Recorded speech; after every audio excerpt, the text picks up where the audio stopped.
Hi, this is Stephanie Miller from The Stephanie Miller Show. Please enjoy this exclusive clip from my show on Political Voices Network. But anyway, you retweeted a guy, someone who said, Bill Maher complaining about writers wanting special treatment is a great opportunity to remind everyone about the time I went to Maroon 5's Halloween party and Maher was screaming at the bouncer because they didn't have a special line for celebrities.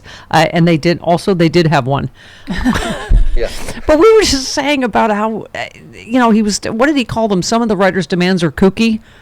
In the writer's strike, it's like, really? It's kooky to want to be paid for all of the massive profits companies are making from streaming? Chair that you sit in with a cigar. You look stupid. That chair is enveloping you. You don't know how to smoke a cigar. Is this the way Bill Cosby used to do it? I'm smoking a cigar. I'm a man. It's like, dude, you're trying too hard. You're trying as big as your head is. Stop trying so hard. Just be a decent human. You don't have to put on airs. Yeah. But it just, I think his thing about saying, oh, where's Vivik? They're owed. You're not owed how did he say it? You're not owed a living writing. And it's like, no, not just, as I keep saying, not just by virtue of being a writer, but by being a writer that is contributing to a show making massive profits. Nobody's owed anything, but it's about empathy again and compassion. What kind of human being are you going to do? Are you going to pay your workers fairly? You're not owed anything. You can be up and be a jerk and be an idiot your whole life. We get that. But that's free will, right? That's what they say in the mythology. What you're owed is, just be a decent human being. Right. That's all. Yeah. Okay. Speaking of not being a decent human being, I hate to Ramaswamy you, but we love you. Oh, Ramaswamy. Yes, we love you the most, and so we're going to Ramaswamy you. This is him with George Stephanopoulos. Hold, please. Frankly, I think that this is an embodiment of what's wrong with our culture right now, looking backwards, obsessing over details in the past, going after one man, a deranged mental cultural state in the media and in this country, as opposed to talking about what we need to talk about, how we better declare independence from China than any past president has. That man is defeating the integrity of a constitutional republic, stimulate our economy. That's what I care about. Sir, that man is the front runner for the Republican nomination right now. He's a former president of the United States. He's leading you by 40 points, yet you still say you would vote for him despite what you say about his behavior. I've never understood this argument. For Republicans, any Republican that commits a crime, that was in the past and we should forget about it. Unless isn't all crime in the past? This is their argument about any of Trump's crimes, right? We should forget about Japanese internment, and we should forget about the Holocaust, forget about slavery. It's about looking forward. We should not teach our kids history. We should just go, hey, don't worry about the shark. The beaches are safe. You go. I'm not going to get in the water myself, but you go in the water. You go ahead and swim in that beach, okay? Oh, there goes a limb. That was yesterday. To swim. That was yesterday that a shark ate someone on this beach. You're living in the past. Yeah. That guy, such a used car salesman. Yes. One more, Ramaswamy. If Donald Trump's the nominee, yes, I will support him. And if I'm the president, yes, I will pardon him because that will help reunite the country. But it's not the most important thing I'm going to do as the next president. It is the table stakes for moving this country forward. So your bottom line is that you would vote for a convicted felon because other people are voting for a convicted felon? Yeah. How is that going to unite the country? What about the 81 million of us that don't feel that way, that voted for Joe Biden? How seriously do they think it's going to unite the country? Yeah, they say this. All these recent indictments are a political witch hunt. No, it's not. Again, Mitch McConnell kicked it down the curb and said, no, we're going to let the courts take care of it. Freeze! Okay. We're going to let the courts take care of it. He's playing freeze tag. Sorry, improv game. Sorry. That was inappropriate. Yes, it's not a witch hunt. The guy is a criminal. You've elected a thug. Let's not forget, he tried to overturn a legal election. He sent people to get shot in a window. He's sending people to prison. This guy, that son of a bitch, this stinking mother, you GD son of you. I've triggered the De Niro. Mother. By the way, we were saying, speaking of Mitch McConnell, what's up with the Capitol doctor? So the Capitol doctor said, oh, everything's fine. Mitch McConnell doesn't have any of these things. But he didn't really, because it sounded like he was attributing it to his fall and his hitting his head. But I'm like, that doesn't cause freezing incidents like this, as far as I know. No, I think, we got some old people in our Congress for sure, so. Term limits.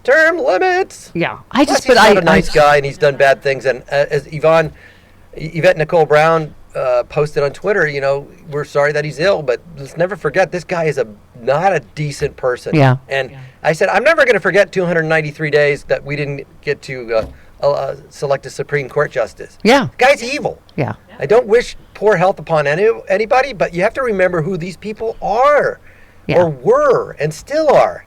Gutless, cowards. I've got it in hardback with the pictures. It's a great, great book. They're going to turn it into a movie starring me. The Declaration of the Constitution. It's a wonderful ship. Columbus came over on the Constitution, okay? Yes. Also, Marsha Blackburn's hair. Awful. Proof that you should not piss off the gays. Yeah. No. Okay. She sounds like Sarah Huckabee Sanders after being visited by 3 ghosts. Wakes up in the morning going, man, what was I thinking? Here's the deal. I'm 6'3". I'm going to kick your bleep. I'm going to protect women. Well, yeah, I hate my dad. That's what obviously 2024 is going to be about, is just all these issues, Carlos, that to my mind, Republicans are so out of step. Whether it's women's choice, guns, all of the... I just feel like we must be hitting a tipping point at some point where how do these people keep getting... Because I know we kind of go, oh, well, not in that state. There's no way we'll ever, elect a Democrat. But I got to say, just Roe alone has led to a lot of political earthquakes state by state, don't you think? Yeah, and also the involvement of the black community with since Georgia in the last election. That's important too. That people are still feeling marginalized. Right. This is the great white flight, great white fear against, as Rama Smarmy would say. Smarmy. Yeah. We do want to move forward. We do want to be progressive with our legislation. We're the ones that want to move forward. Just because we want to prosecute somebody that's a criminal that's preventing us from moving forward doesn't mean that that's what we're all about. We're all about women having more rights, gay people having more rights, marginalized population having more rights, having the ability to vote freely, being able to vote on campus, being able to control their own bodies. That is moving forward. So that's what we're up against, is great white fear financed by religious zealotry. The Heritage Foundation, all these evangelicals, they are scared white males seeing their way of life coming to an end, and they are Kathy Bates with the we got to hit her over the head with a typewriter. Sorry. It's misery. Your friend, our friend of the show, knows all about that, right? Let's go. Just got a visual. Okay, let's go to Jody in Chicago. You're on with Carlos. Hey, Jody. Hi. Hi. I just wanted to make a comment about Mitch McConnell and his freezing. Yeah. I had a head injury with a concussion years ago, and I developed seizures that do exactly that. Oh. And the first time I saw him, I recognized it. Oh, wow. Yeah. Wow. Okay. So what? How long did that go on after your head injury? Oh, it still goes on. It never went away. I'm on medication, and I will be for the rest of my life to prevent them, because they can get worse to the point where you have full-blown seizures where you pass out. Mm-hmm. Right. So I'm on medication to prevent that, and he knows that something is happening, and he can hear everything, he can see everything, but he can't respond. Huh. It's very odd. It's a very strange feeling, but that's exactly what it is. When I saw it, I thought, oh, he's got those. I've heard them called petit mal focal seizures. Petit mal, yeah. Focal like seizure, that. Yeah. Okay. Interesting. Well, thank you, Jody. Yeah, Carlos, we were saying, we could talk to Dr. Redliner. We were just sort of like the Capitol physician, because, I think we're used to like the White House physician that was clearly lying about Donald Trump. I think we have a distrust of, him saying, oh, he's fine. Everything's fine. Tip-top shape. He's 215 pounds, 2% body fat. Yes. Yeah, with poor Mitch, you can hear Pink Floyd. There is no pain, you are receding. The distant ship smoke on the horizon. Michael in the Bronx. Hello, Mike. Go ahead. Michael? Hey, how you doing, folks? Good, go ahead. Yes, can you hear me? Yes. All right. Number one, I heard you talking about Jeffrey Clark. That was the name? Yes. Yeah. Once again, I find myself having to defend Christianity. They're going to say right off the bat, there is nowhere that God condones violence or hatred, let alone lies from the right wing. So let's get that straight right off the top of my head, right off the bat. And it just reminds me of another stunt they're pulling, if I can bring that to your attention, regarding the 14th Amendment. Yes. They say that we can't be imposed the 14th Amendment because that would deprive voters of their rights, particularly those that want to vote for Donald Trump. Look, as in any other contest, you commit a crime or you commit any kind of rule breaking, that disqualifies you from the contest. And we've had that several times already. Since when do we vote for people or award points or side with those that are officially out of the contest, and justifiably so? Yeah. I mean, it's common sense, goes back to old school. Yep. Yep. I hear you, Mike.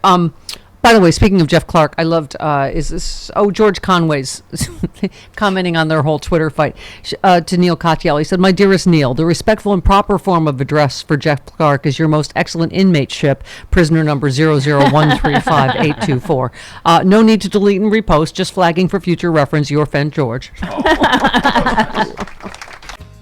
Boost your immunity now with Tapiro, the new high-potency, great-tasting elderberry gummies infused with zinc and vitamin C. Tapiro is available exclusively at healthpowerusa.com. Boost your immunity. Order your supply of Tapiro now at healthpowerusa.com.